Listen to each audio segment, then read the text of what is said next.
तो दोस्तों, शक्की, जिद्दी, लड़ाकू, झगड़ालू पति से कैसे निपटे जब जिंदगी नर्क बन जाए और जिंदगी काटने के बजाय झेलनी पड़ जाए, जीने के बजाय काटनी पड़ जाए, मुश्किलें इतनी बढ़ जाए कि जीना मुश्किल हो जाए, तो क्या कर सकती है गृहिणी। कई सारी बहनों ने मुझसे सवाल किए थे, लेकिन सीमा हैदर केस में इस तरीके से उलझ गए थे, किसी के क्वेश्चनों का जवाब नहीं दे पा रही थी। उसके लिए सॉरी, क्योंकि हमारा देश सबसे बढ़कर है। और आज आपके लिए वीडियोज़ लेके आई हूँ। कई बहनों के सवाल थे, दीदी मेरे हस्बैंड इतने शक्की हैं, बात बात पर शक करना, फ़ोन चेक करना, मार पीट करना और किसी न किसी चीज़ में नुक्स निकाल देते हैं, जबकि वो खुद ने कुछ नहीं करते और जो कमाई का हिस्सा होता है वो प्रॉपर नहीं हो पाता घर चलाने के लिए। उसके बावजूद ऐसे राज करते हैं औरतों के सिर पे कि भैया पूरी जैसी जिम्मेदारी हमारी अपनी हो, उनका कुछ भी नहीं है। ऐसे व्यक्ति को कैसे सुधारा जाए, ये सवाल मेरे देश की कई बहनों का है।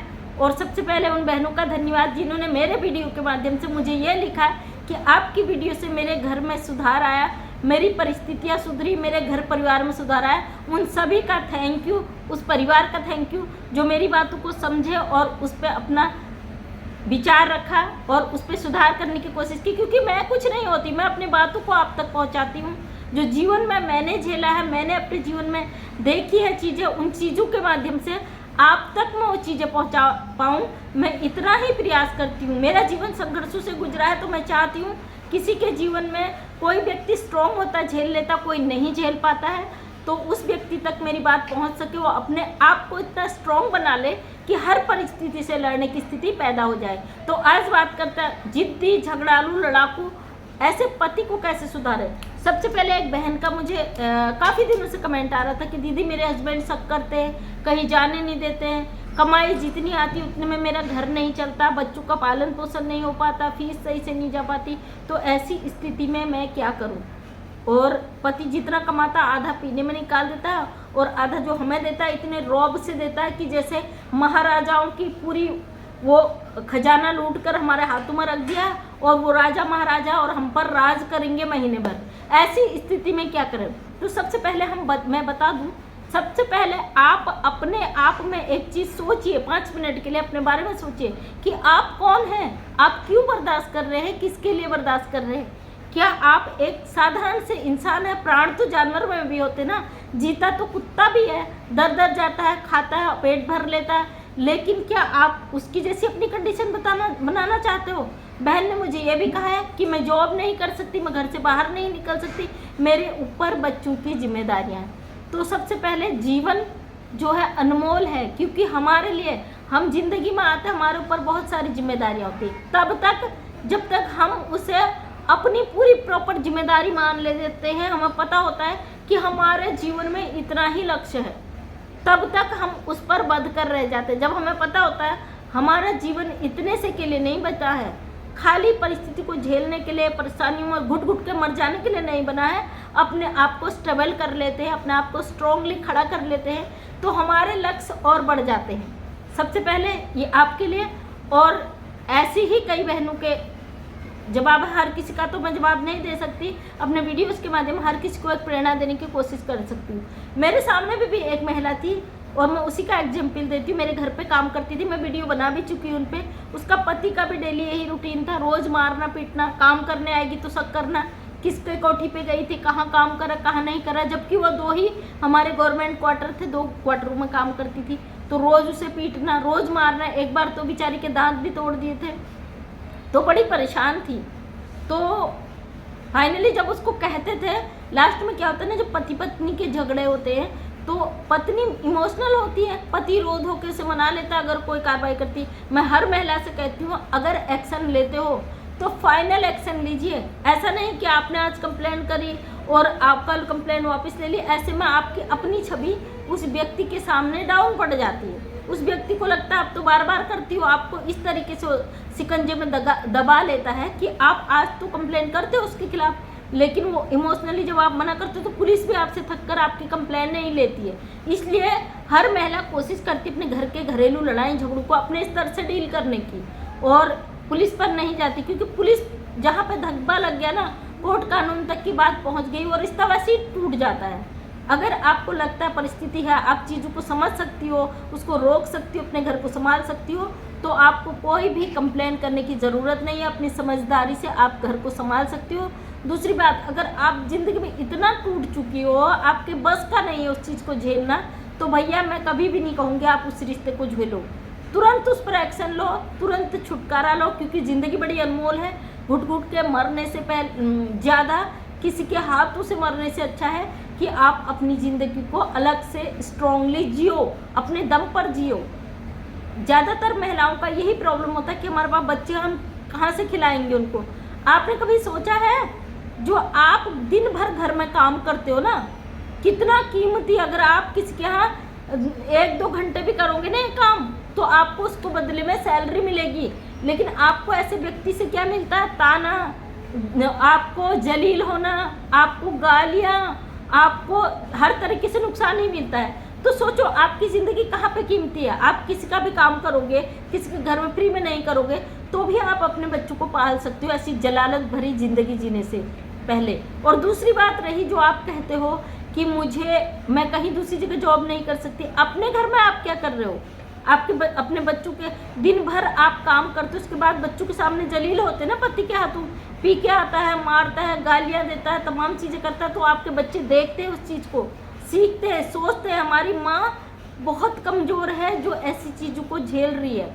अगर आने वाले समय में जो आपका पति आपके साथ कर रहा है, वही आपके बच्चे आपको रिटर्न देते हैं। बच्चे देखते हैं आपको बर्दाश्त की हद है, आपको जलील कर रहे हैं, आपको गालियां दे रहे हैं, आपको कुछ भी कहा जा रहा है, तो आप उनके पिता की डांट, मार, गालियां बर्दाश्त कर रही हैं, तो बच्चा भी आगे चलकर वही चीज़ें आपको देता है।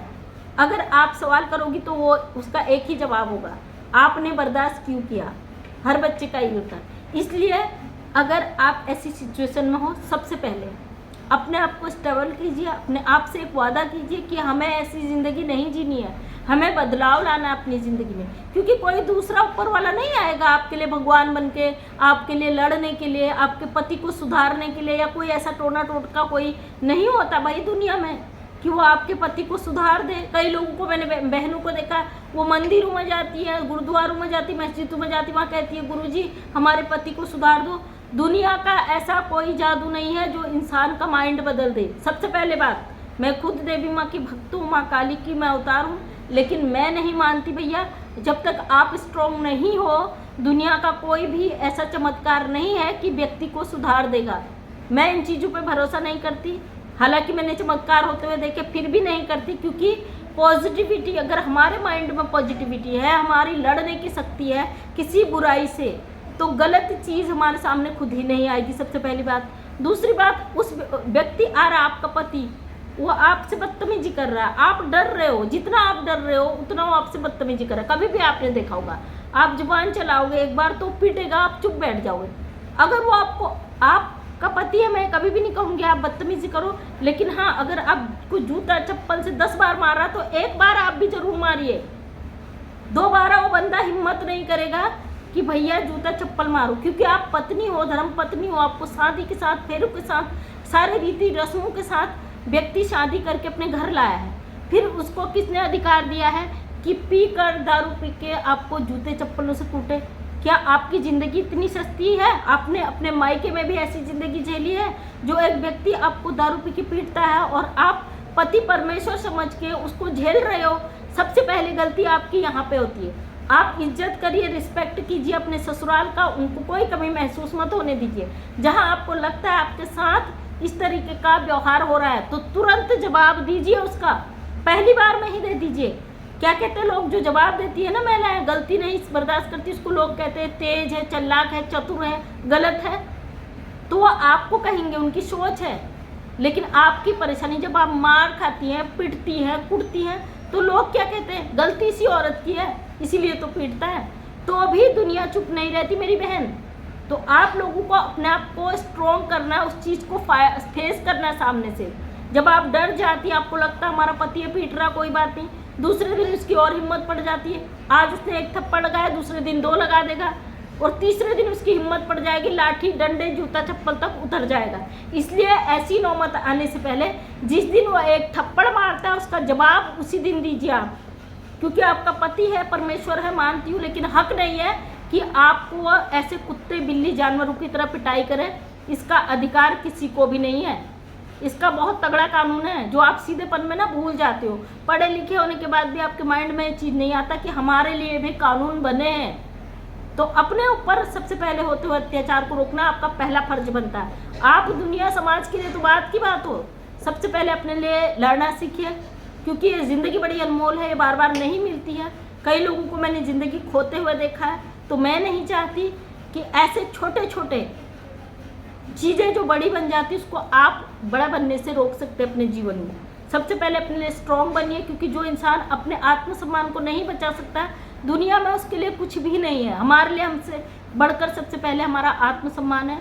अगर व्यक्ति हमारी इज्जत कर रहा है तो 10 बार उसकी इज्जत करिए। अगर कोई आपकी बेइज्जती कर रहा है तो तारीफ मत करिए उसकी, फर्स्ट टाइम ही उसे जवाब दे दीजिए, ताकि दूसरी बार वो सोचे बंदी ने जवाब दिया, क्यों दिया, अगर मैं दोबारा बोलूँगा तो मेरे साथ क्या होगा। इस चीज़ को चाहे वो पति हो या कोई भी हो, ससुराल का कोई भी व्यक्ति हो, उसको जवाब दीजिए। गलत का जवाब जरूर देना चाहिए, गलत का विरोध जरूर करना चाहिए। जब आप विरोध नहीं करते हो तभी आपके साथ ही सिलसिला चलता जाता है और बहुत बड़ा एक प्लेटफॉर्म पे पहुंच जाता है। वहाँ पर से आप विरोध करते हो तो आप पर सवाल खड़े होने शुरू हो जाते हैं। कई बार शादी होती ना, नई नई बहुएं आती घर में, लोग देखते हैं जब बहू जवाब देती तो तुरंत कह देते हैं, अड़ोसी पड़ोसी सखी सहेलियाँ सासू माँ की जेठानी जी की आती हैं, अरे बहू तो बड़ी तेज है, भाई तुरंत जवाब दे दिया। लेकिन नेक्स्ट टाइम जब वो आएंगी तो आपसे इज्जत से बात करेंगे कि बहू ने पहली बार जवाब दे दिया था, दूसरी बार अगर हम आए तो मतलब जवाब देने का मतलब ये नहीं आप कुछ भी उलझुल बोले, लेकिन जो कायदे का है उसको अगर, क्योंकि बहुत सारे मैंने ऐसे देखे जो क्वेश्चन मेरे पास आते हैं कि सासू माँ की सहेलियाँ भड़काती है, जेठानी की सहेलियाँ भड़काती है। फर्स्ट डे ही उनको आप पढ़े लिखे समझदार हैं, अपने माइंड को इतना पॉजिटिव रखिए कि आप उनका जवाब अच्छी लैंग्वेज में दे सकें, ताकि दूसरी बार वो सवाल करें आपसे तो उनको थोड़ा सा झिझक हो कि मुझे क्या पूछना है। अपनी मर्यादा में रहकर वो आपसे बात करना रखें। तो ये आज था उन बहनों के लिए जिनके पति जिद्दी सनकी सनकी हैं। शक करना कई लोगों की आदत होती है, लेकिन शक अगर बेवजह हो ज़िंदगी को खोखला कर देता है। अधिकार नहीं है इस ज़िंदगी को खोखला करने का, क्योंकि जन्मदाता हमारे माता पिता है। अगर इस ज़िंदगी पे मुझे लगता कोई पहला अधिकार है तो उनका है, और उसके अलावा इस ज़िंदगी पे हमारा खुद का अधिकार होना चाहिए। हम किसी को अपने आप को तोड़ने नहीं दे सकते। ये आंसू हमारे बड़े कीमती होते हैं, मोती है, इनको बिखरने ना दीजिए, क्योंकि हमारी ज़िंदगी लिए बड़े मायने रखते हैं। तो थैंक यू सो मच दोस्तों, आज उन बहनों के लिए था। वीडियो पसंद आए तो लाइक शेयर कमेंट कर दे। मैं मंजू विश्वकर्मा हल्द्वानी उत्तराखंड से छोटी सी समाज सेविका हूँ। अपने वीडियो के माध्यम से मैं सच सामने लाने की कोशिश करती हूँ। उम्मीद करती हूँ वीडियो पसंद आया होगा। अगर पसंद आए तो लाइक शेयर कमेंट करें। नेक्स्ट टाइम मेरा वीडियो देखना चाहते हैं तो चैनल को करें subscribe. Thank you so much, तहे दिल से धन्यवाद।